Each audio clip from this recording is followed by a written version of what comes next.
Présenter la personne qui va nous faire la conférence aujourd'hui. Il s'agit de Caroline Marcoux-Gendron, en fait, bienvenue. Donc, qui est coordonnatrice de l'Observatoire interdisciplinaire de création et de recherche en musique de l'Université de Montréal et qui est aussi professeure associée au département de musique de l'UQAM. Donc, ces travaux allient en fait les thématiques musicales et migratoires dans une perspective socio-anthropologique et portent tant sur les musiciens et les musiciennes que sur les publics de la musique en situation de migration. Elle cumule également plusieurs années d'expérience dans le milieu musical professionnel, ayant été coordonnatrice de l'ensemble Constantinople et chargée de diffusion au Centre des musiciens du monde. Depuis janvier 2022, Mme Marcoux-Gendron siège sur le conseil d'administration du Conseil des arts de Montréal à titre de présidente du secteur de la musique. Donc, écoutez, bienvenue. Donc, sans plus tarder, je vous cède la parole pour que vous nous présentiez votre conférence.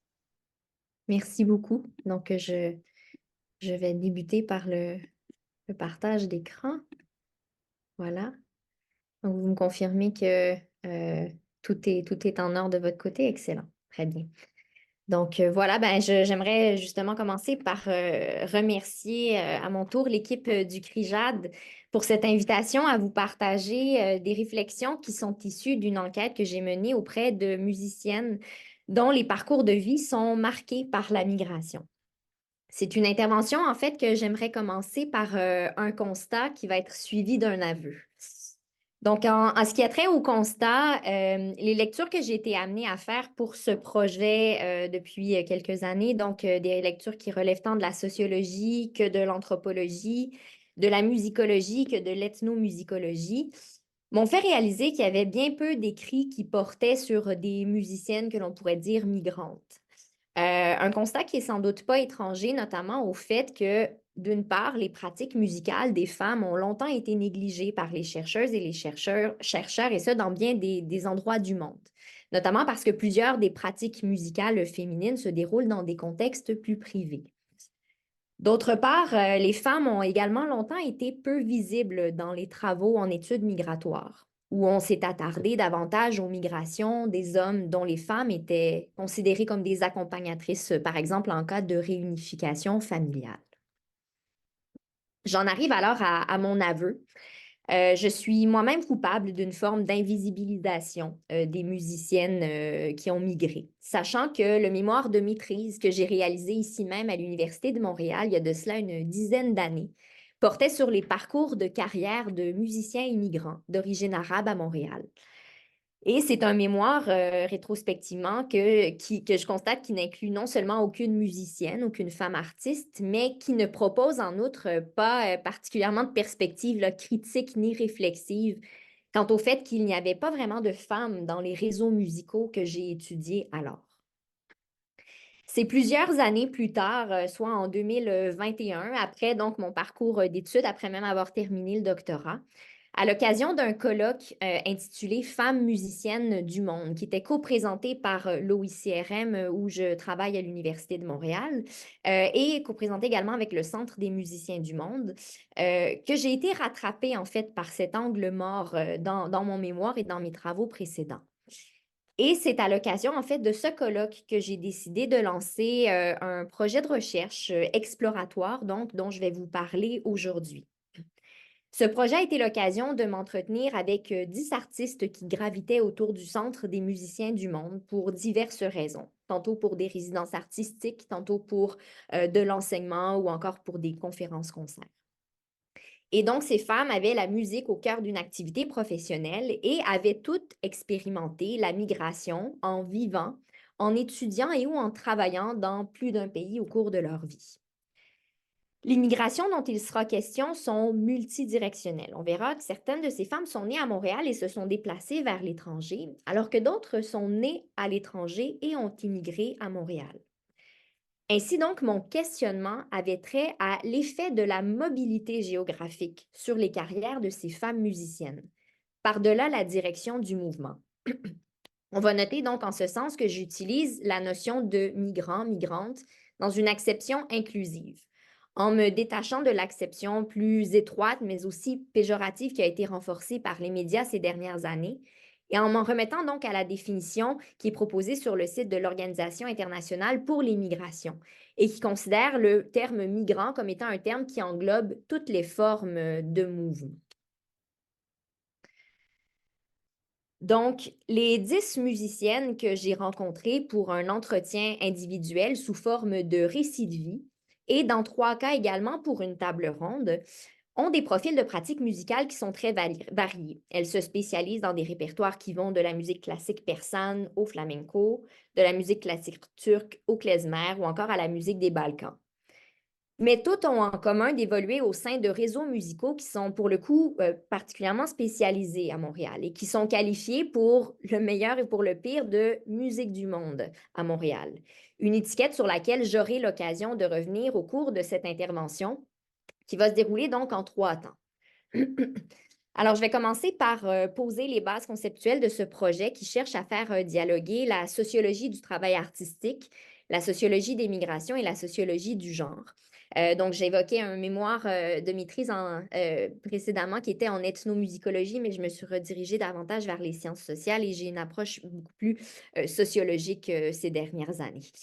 Et donc, ce cadre conceptuel va m'amener ensuite à explorer 2 questions comme autant de moments, de temps de cette présentation. La première question étant comment la migration intervient-elle sur la professionnalisation de ces musiciennes? Et ensuite, comment la migration façonne-t-elle les dynamiques genrées dans leur travail en musique? On verra donc à travers les parcours de ces femmes et à travers des extraits de témoignages et également, des extraits qui ont été rendus anonymes pour respecter le désir de plusieurs de ces artistes, que ces musiciennes sont amenées à traverser et à conjuguer de multiples univers et cercles socioculturels qui sont porteurs de dynamiques professionnelles, mais également de dynamiques genrées variables qui donc façonnent de manière continue leur carrière musicale. Il y a 3 notions donc qui sont au cœur de cette réflexion, à savoir la migration, le genre et la professionnalisation. Par le terme migration, il s'agit ici d'évoquer la mobilité géographique des musiciennes sans toutefois présupposer de la direction de ce mouvement. Dans la foulée d'une sociologie des migrations qui est soucieuse du double versant émigrant-immigrant, je me suis intéressée à chaque étape du parcours de vie de ces femmes, comme autant de dimensions constitutives de leurs expériences, mais aussi de leur posture, de leur réaction, de leur stratégie. Puis, sachant que les migrations humaines sont sous-tendues par des dynamiques de pouvoir et sont porteuses de profondes inégalités en termes de droit à la mobilité, il importe de s'attarder tant à la mobilité qu'à, pourrait-on dire, l'immobilité des musiciennes en différentes circonstances. En cela, les artistes qui ont participé à ce projet ne sont pas, comme on aura l'occasion de le voir, égales face à la migration. Mon approche du genre s'appuie sur le fait que la notion de femme ne renvoie pas à une réalité objective ni universelle. Les manières de faire le genre sont situées dans des rapports sociaux spécifiques. La façon dont les garçons et les filles sont traités, formés, socialisés, varie en fonction des contextes socioculturels et des époques. En d'autres mots, le genre peut être entendu comme une configuration de pratiques sociales qui s'inscrivent dans un espace géographique et temporel donné. Plus encore, les analyses genrées du monde social révèlent depuis plusieurs décennies déjà que la catégorie du genre ne suffit assurément pas à saisir la complexité des dynamiques sociales. C'est en ce sens à l'intersection de plusieurs catégories sociales, celle du genre certes, mais aussi celle de l'ethnicité, de la classe, de la langue et autres, par une approche en d'autres mots donc intersectionnelle qu'il s'agira d'analyser les expériences de discrimination et d'oppression vécues par ces musiciennes migrantes. Enfin, la professionnalisation est entendue ici comme un processus de socialisation à des savoir-faire et à des savoir-être formels et informels qui repose sur une série de conventions sociales, esthétiques, techniques, au sein de ce qu'on va appeler un monde de l'art, qui est ici en l'occurrence le monde de la musique. En bref, être professionnel en musique, ce n'est pas forcément une question de diplôme ou de quantité de revenus qui est associée à la pratique comme ce l'est dans d'autres professions. Les parcours de carrière en musique oscillent entre des formations institutionnalisées et de l'autodidaxie, combinent parfois plusieurs emplois artistiques, voire même non artistiques, le tout pour pallier l'incertitude qui est inhérente à une carrière en musique. En fait, c'est beaucoup par les réseaux de pairs que se jouent les phénomènes de reconnaissance et de légitimation d'un statut professionnel dans un secteur comme la musique. Or, comme on le verra, les réseaux de pairs sont souvent à majorité masculine, dû à toutes sortes de différenciations genrées dans l'éducation et dans la professionnalisation en musique. J'ajouterais que ce processus de professionnalisation est susceptible de varier en fonction du contexte national où un artiste se trouve, dans la mesure où il y a des variations nationales très importantes qui s'affirment, par exemple, en termes de politique culturelle qui influencent sur l'institutionnalisation du secteur de la musique, de dynamique et de fonctionnement du marché musical, ou encore en termes de conception des arts et du statut de l'artiste dans la société. Pour une musicienne qui migre donc, il y a lieu de croire qu'elle vit plusieurs socialisations professionnelles différentes en fonction des pays et que ces socialisations professionnelles s'inscrivent de plus dans des régimes de genre en fonction de l'arrière-plan sociétal.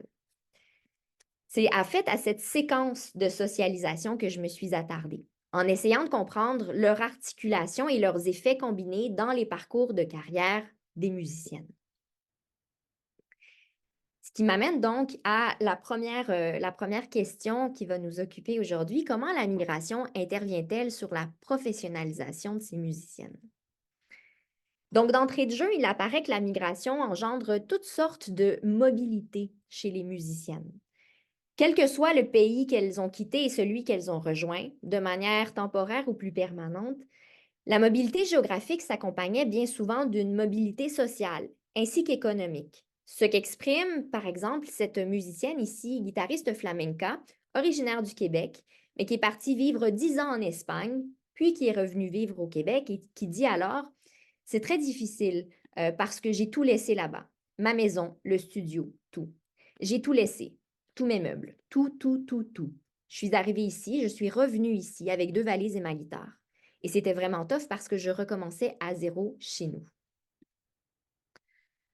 On entend aussi cette idée, cette fois chez une artiste qui a migré vers le Canada, donc une chanteuse d'origine iranienne qui a quitté Téhéran en 2017 pour s'installer à Montréal et qui a requitté Montréal 3 ans plus tard pour aller vivre à Vancouver et qui nous dit, quand tu es dans ton pays avec ta famille, tu as du support et tu as probablement une situation financière stable.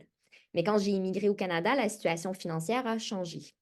C'est difficile de commencer à travailler comme artiste dans un nouveau pays. Tu n'as aucun revenu garanti au départ. Donc, on voit combien la mobilité n'est pas que géographique dans ces histoires, que le défi est multidimensionnel pour ces musiciennes qui migrent.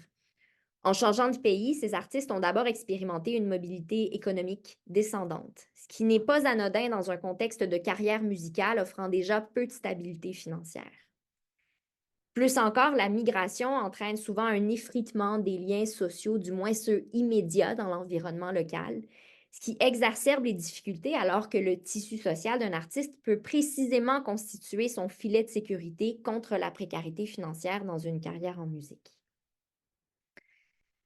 Plus encore, la mobilité expérimentée par les musiciennes était aussi parfois statutaire, alors qu'aucune d'entre elles n'était connue dans le pays vers lequel elle s'est déplacée, où l'instrument qu'elle jouait et le répertoire qu'elle maîtrisait pouvaient également être méconnus, sinon perçus différemment. L'appellation musique du monde qui renvoie souvent aux pratiques de ces femmes dans un contexte tel que Montréal en est un bon exemple. C'est une étiquette qui traduit ici une approche réductrice de leur pratique, qui se retrouve amalgamée sous ce grand terme du simple fait que ce sont des musiques en statut minoritaire dans le contexte. S'il est vrai que l'échantillon regroupe des musiciennes qui sont nées au Québec, pour qui donc cette étiquette musicale ne peut pas être considérée comme un effet de leur propre migration à elles, toujours est-il qu'elles pratiquaient toutes des musiques qui ont pour leur part jusqu'à un certain point migré vers le Canada, des musiques qui ne sont pas originaires d'ici. En cela, l'idée de mobilité statutaire peut s'appliquer autant à l'individu qu'à sa pratique. À une échelle plus macro, la question statutaire renvoie également en fait au statut même de la musique et des musiciens-musiciennes dans une société. Sur ce plan-là, les entretiens ont permis de constater des variations très importantes qui vont de pays où la pratique de la musique n'est pas prise au sérieux, voire complètement dévaluée, à des contextes où le soutien social et ou gouvernemental est beaucoup plus marqué à l'égard des artistes. Cette question est apparue avec particulièrement de force lors de la table ronde qui a eu cours pendant ce projet, où la coprésence de 3 artistes qui discutaient ensemble a vraiment permis une mise en regard de leurs expériences et a rendu d'autant plus clair des disparités nationales importantes.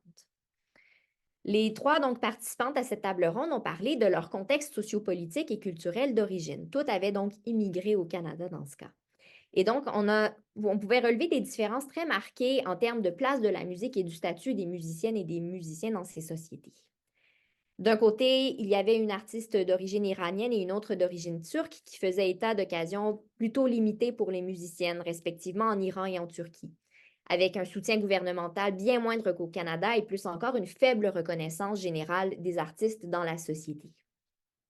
De l'autre côté, il y avait plutôt une musicienne d'Afrique de l'Ouest qui expliquait combien, de son point de vue, les artistes sont au contraire très valorisés dans cette région du monde et qu'à défaut d'appuis gouvernementaux conséquents, ces artistes bénéficient à tout le moins d'un appui généralisé et important du public. Partant de ces témoignages et en lien avec cette idée d'une mobilité statutaire, on comprend qu'une musicienne qui migre doit naviguer entre des perceptions et des valeurs parfois très différentes attachées à la pratique de son art, ce qui influe sur les conditions et parfois sur les possibilités mêmes de sa pratique musicale selon le pays où elle se trouve. Ces différences, voire parfois même ces tensions qu'on peut observer entre des manières localisées de concevoir et de vivre la profession de musicienne, changent parfois le rapport à l'idée même de professionnalisation au cours d'un parcours. C'est du moins ce qui a transparu du témoignage d'une musicienne née en Ontario de parents immigrants originaires de Croatie. Durant son enfance, cet artiste a appris la musique traditionnelle croate dans un environnement plus communautaire, en chantant et en jouant de divers instruments comme la tambourika ou encore la contrebasse. Elle a également commencé à jouer du piano à l'âge de 5 ans, un instrument qu'elle a continué à étudier à l'université lorsqu'elle est déménagée à Montréal à l'âge de 18 ans. Quelques années après ses études en piano classique, elle a renoué avec ses racines traditionnelles en apprenant de manière autodidacte l'accordéon et le banjo. Puis elle a éventuellement intégré des groupes de folk et d'indie pop au sein desquels elle jouait à l'oreille un peu comme son expérience en enfance de la musique traditionnelle croate qu'elle m'expliquait. Parmi les nombreux projets musicaux qu'elle a lancés à cette époque-là, elle a formé une chorale dont le répertoire comprenait des chansons traditionnelles croates. Et c'est dans ces circonstances que son intérêt pour ce répertoire s'est ravivé et qu'elle a décidé quelque temps plus tard de demander une bourse pour se rendre en Croatie afin d'aller étudier les traditions de chant auprès d'ethnomusicologues et de villageois locaux, afin de collecter des chansons également et d'apprendre les contextes dans lesquels ces chansons étaient chantées.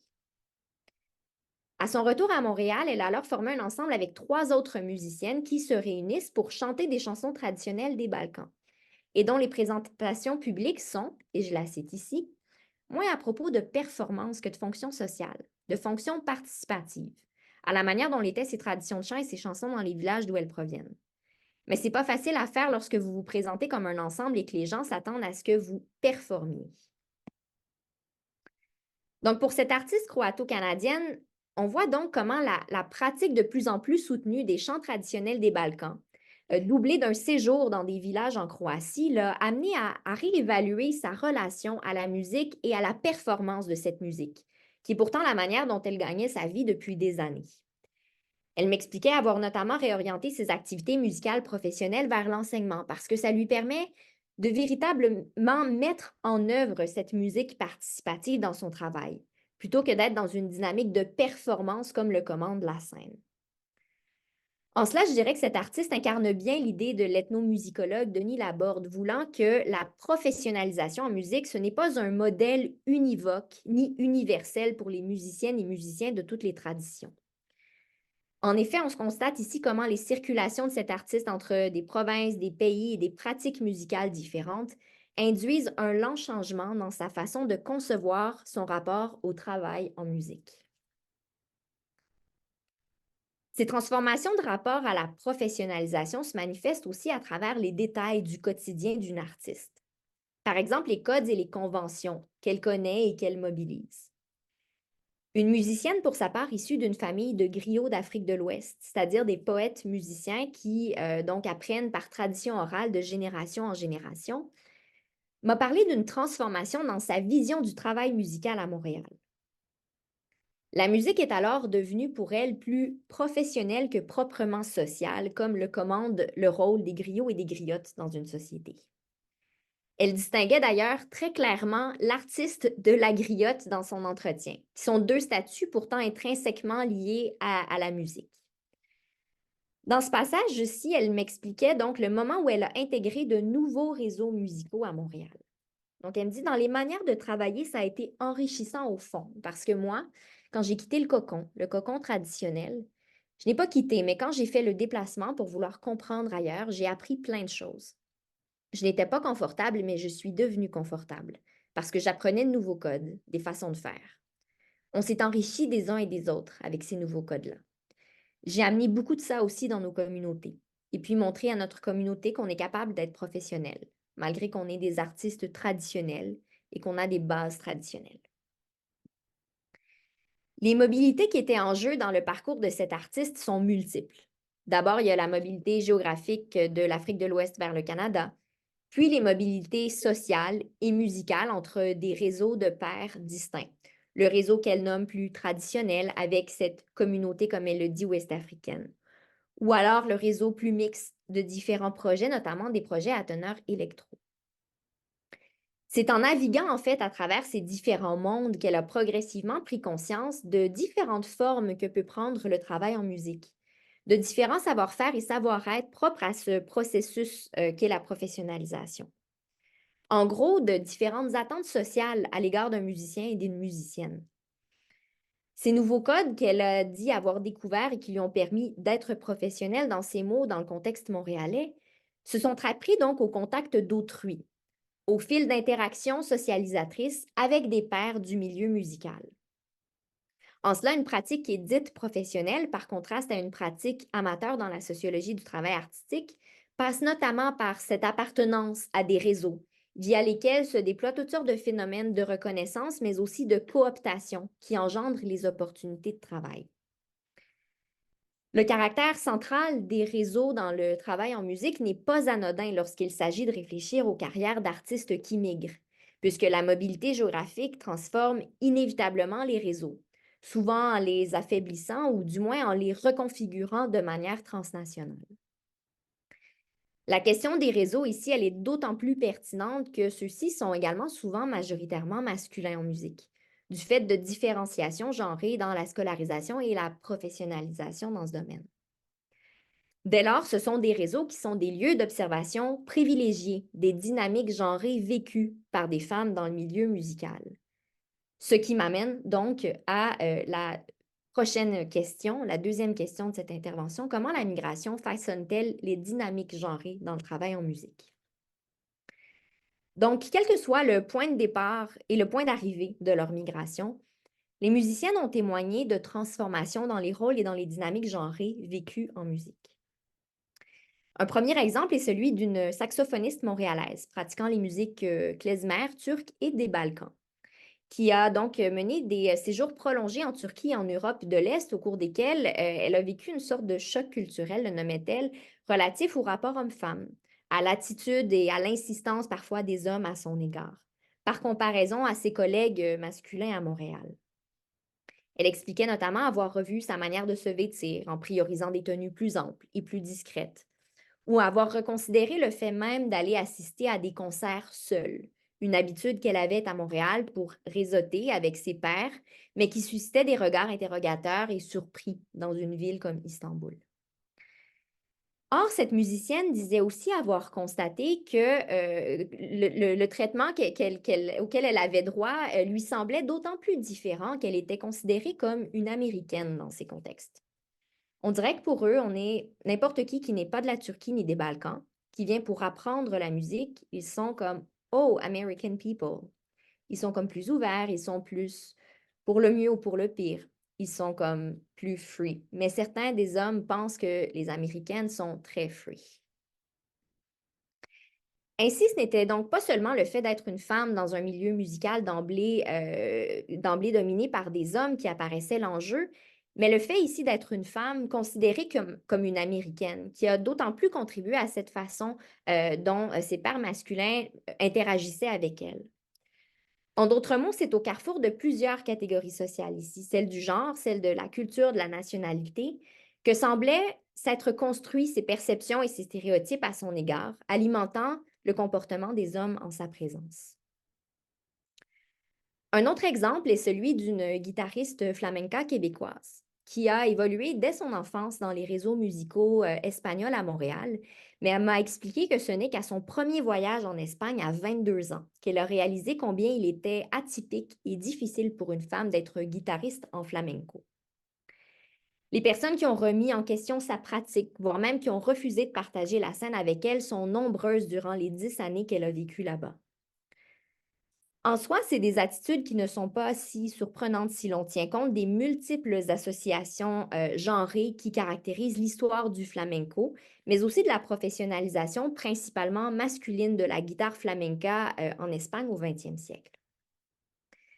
Or, les dynamiques et les discriminations genrées se doublaient aussi du fait qu'elle est québécoise, c'est donc dire ni espagnole ni gitane, dans un contexte où des tensions se jouent d'emblée entre personnes gitanes et non gitanes qui font du flamenco en Espagne.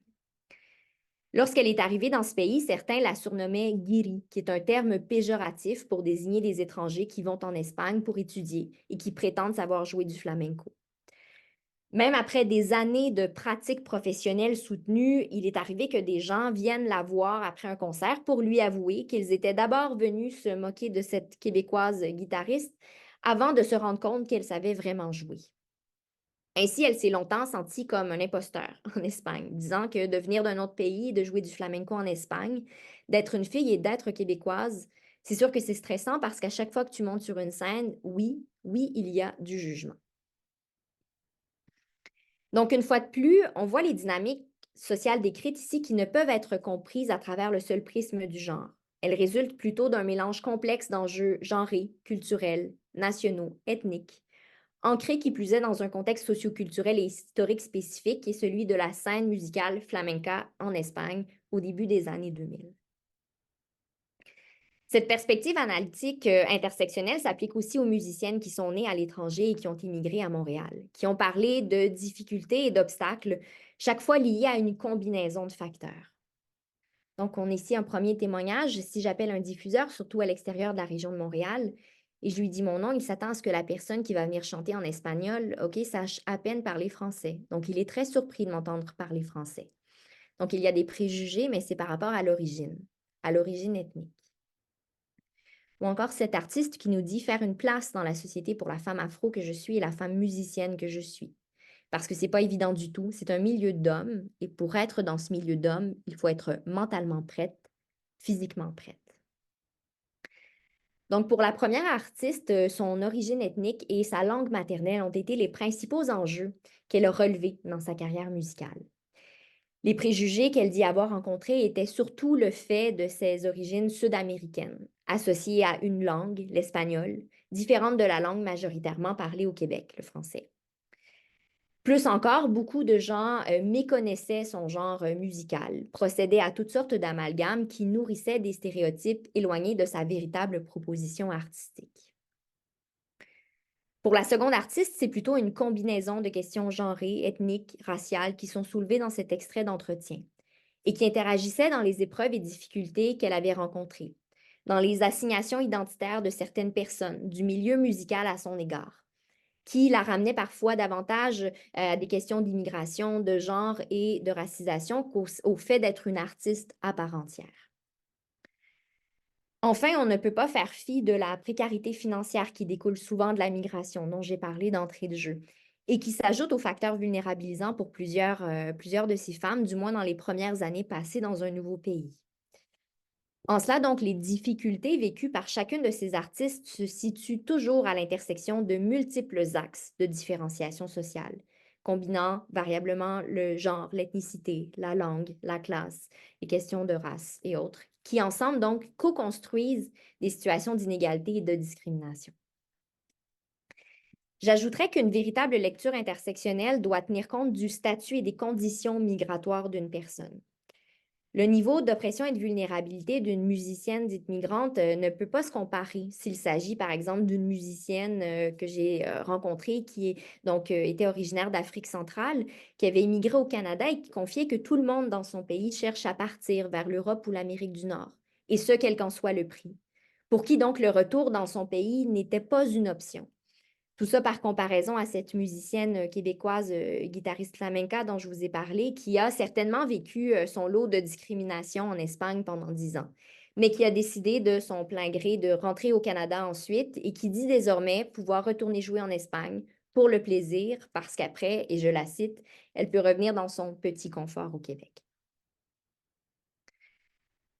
Tout cela étant dit, il serait déloyal de terminer en ne parlant que des difficultés sans toucher mot des cas d'émancipation et de redéfinition de soi par la migration. En effet, il y a certaines artistes qui ont plutôt parlé d'un nouveau champ des possibles en tant que musicienne après avoir migré. Notamment ici, ces deux musiciennes iraniennes. Donc, une première qui explique: Je me suis dit, ici, tu es libre. Personne ne peut venir et personne n'annulera le concert. Oui, c'était un sentiment étrange pour moi, cette première fois. Et j'étais heureuse aussi, bien sûr. Ou encore, c'est comme un oiseau qui est coincé comme ça. Et après, tu ouvres la porte et tu vois comment il va quitter cet espace. Je me sens comme ça, je me sentais comme ça. Donc, pour ces deux musiciennes, les restrictions, voire les interdictions à la pratique même de la musique avaient été très nombreuses en Iran. Réserve importante de certains membres de leur famille quant à leur pratique. Impossibilité de chanter seul sur scène. Difficulté à obtenir l'autorisation du gouvernement pour se produire en concert comme instrumentiste. Contrôle de la tenue de scène, y compris obligation de porter le voile, et j'en passe. En d'autres mots, chacune de ces musiciennes avait été fortement limitée dans sa professionnalisation avant d'émigrer. Ce qui n'avait pas été sans conséquence sur leur carrière au Canada, dans la mesure où toutes deux avaient avoué avoir dû travailler sur leur confiance en elles, en particulier sur scène, étant donné le peu d'occasions qu'elles avaient eues de se produire en public auparavant. Toujours est-il que le sentiment de liberté soudaine dans la pratique de leur art prenait le pas sur les éventuelles insécurités et constituait donc un moteur qui les faisait désormais avancer dans leur carrière. Ce sentiment d'un nouveau champ des possibles a également été exprimé en termes des dynamiques interpersonnelles avec les pairs musiciens. Donc, cet autre artiste qui nous dit: Dans mon pays, les hommes dominent en musique. Il est un peu difficile d'exprimer mes sentiments pendant les répétitions, parce que je savais à l'avance qu'ils me jugeraient avec leurs préjugés. Aujourd'hui, ici, c'est tout à fait différent. Je me retrouve dans un océan où je peux emmener ma musique partout sans aucune restriction. Je peux dire, je peux jouer ce que je ressens. Au lieu des gens, c'est la musique qui mène la conversation. C'est la plus grande différence entre mon pays et le Canada. Bien que toujours entouré principalement d'hommes dans ses projets musicaux à Montréal, cet artiste disait donc ressentir une énergie très différente dans ses interactions avec ses pairs ici, que ce soit lors des répétitions, lors des tournées ou encore des enregistrements en studio. Une tentative de sa part de créer un ensemble musical exclusivement féminin s'est même avérée peu concluante pour elle, dans la mesure où elle n'a pas éprouvé ce sentiment d'émancipation et de satisfaction auquel elle s'attendait en partant des référents dans son pays d'origine. C'est ainsi donc qu'elle est revenue par la suite à des formations mixtes pour ses projets ultérieurs et affirmait donc se sentir à sa place et tout à fait libre de s'exprimer dans ces contextes. Il est toutefois important ici de souligner que si cette musicienne a témoigné ouvertement d'un changement des dynamiques genrées en musique après avoir migré au Canada, ce sentiment variait en fonction de la composition des réseaux fréquentés. C'est-à-dire que ces réseaux à Montréal, ils étaient beaucoup plus mixtes sur le plan culturel national qu'ils ne l'étaient dans son pays d'origine. Ce que je tente en fait de souligner ici, et dont d'autres musiciennes ont d'ailleurs témoigné, on le verra, c'est que les dynamiques genrées s'avéraient souvent différentes selon que les artistes étaient dans des réseaux majoritairement constitués de co-nationaux ou dans des réseaux plus diversifiés, voire surtout constitués de personnes d'autres origines. On a un autre témoignage que je vous montre à l'instant qui souligne à son tour les différences de dynamique en fonction de la composition des réseaux. Donc, cet artiste qui nous dit au début avec mes frères, on va par le respect, parce que c'est la communauté. C'est quand même mes frères de la communauté. Ils vont toujours avoir du respect pour moi. J'avais toujours eu leur soutien, tu vois. Et le respect qu'ils ont pour moi, c'est parce que je les respectais aussi. Donc, j'avais eu ce pouvoir-là sur mes frères, le pouvoir du respect mandingue. Mais maintenant, de l'autre côté, qui sont d'autres personnes qui ne sont pas de même tradition que moi, il a fallu tous les jours que je m'affirme. Donc, ce témoignage ici souligne cette idée du respect mandingue de la part des musiciens de même origine qu'elle. Ce qui contraste un peu avec l'exemple précédent où la musicienne se sentait plus libre de s'affirmer avec des personnes d'origine culturelle et nationale différentes. En ce sens-là, les réseaux composés principalement de co-nationaux peuvent générer des dynamiques tantôt plus difficiles, qui sont marquées par les pressions culturelles et sociales qui caractérisent la situation dans le pays d'origine, mais aussi parfois des dynamiques plus apaisées qui sont caractérisées par le respect et la compréhension mutuelle. Quant aux réseaux mixtes, ils peuvent être des lieux de découverte et d'enrichissement mutuel, mais aussi parfois des lieux de préjugés, d'incompréhension et de stigmatisation. Dans tous les cas, le fait est que la migration s'accompagne d'une multiplication des dynamiques sociales et genrées, parce qu'elle entraîne une combinaison de relations intra- et intergroupes dans la vie de ces femmes. Des contextes qui sont chacun porteurs de leur logique sociale, de leurs attentes normatives, de leurs codes et de leurs valeurs. Ainsi, donc, les stratégies à déployer pour négocier sa place et se légitimer comme femme en musique sont d'autant plus complexes qu'elles sont, comme on le voit, multidimensionnelles et également variables. Donc, le caractère exploratoire de cette démarche pose inévitablement des limites à ces réflexions, qui sont tout au plus la pointe de l'iceberg des processus sociaux complexes par lesquels la migration façonne les expériences professionnelles et les dynamiques genrées vécues par ces musiciens. Cette présentation ne prétend en rien pouvoir offrir une image représentative des musiciennes migrantes, une affirmation qui serait d'ailleurs très délicate, quelle que soit l'ampleur de la recherche, étant donné la multiplicité des réalités et des spécificités des parcours de tels artistes. C'est une intervention qui fait aussi l'impasse sur certains aspects importants d'une carrière en musique, notamment le rapport au public, qu'il serait pertinent d'explorer pour comprendre encore davantage les défis auxquels sont confrontées ces femmes musiciennes qui migrent. Néanmoins, il s'agissait pour moi d'entamer une réflexion sur des processus et des dynamiques qui caractérisent des réalités humaines et musicales assez peu étudiées à ce jour, bien qu'elles soient assurément constitutives de nos écosystèmes artistiques en cette époque de migration qui sont de plus en plus diversifiées. Donc, on aura vu d'emblée que la notion de mobilité s'est révélée polysémique dans les parcours de ces femmes. C'est des mobilités qui sont tant géographiques que sociales, économiques, statutaires, des mobilités qui peuvent être tant choisies qu'imposées. Puis on a vu que donc la migration entraîne plusieurs socialisations professionnelles au fil des parcours. Des socialisations qui cohabitent et qui s'articulent chez certaines musiciennes en fonction du contexte de leur pratique musicale. Mais c'est des socialisations qui peuvent aussi parfois entrer en tension et mener à une réinterrogation de la notion même de professionnalisation. Face à une vision plus eurocentrée qui domine la littérature sociologique sur le travail artistique, les parcours de ces femmes invitent à repenser cette idée de professionnalisation, c'est-à-dire à repenser la manière de concevoir la musique en tant que pratique professionnelle.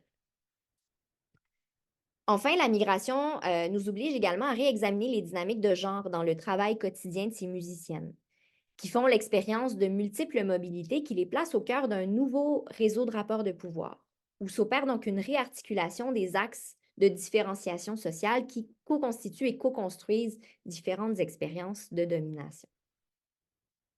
Donc, en cela, les musiciennes réorganisent leur travail en musique au carrefour de différentes socialisations professionnelles, mais également de différentes dynamiques genrées, qu'elles se réapproprient et qu'elles négocient sans cesse au fil de leur migration.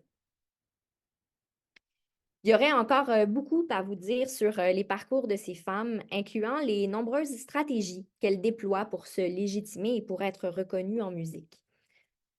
L'un des dénominateurs communs à l'ensemble des musiciennes que j'ai rencontrées, c'est d'avoir développé des habiletés entrepreneuriales en créant leurs propres projets et en prenant en charge des aspects administratifs de leur carrière. de la rédaction de leurs demandes de subvention à la formation et à la direction de leurs propres ensembles, au booking de leurs concerts, jusqu'à la prise en charge de tout le travail en coulisses, pourrait-on dire. Nombre d'entre elles avaient un profil d'entrepreneur, même si seulement quelques-unes l'ont explicitement nommé.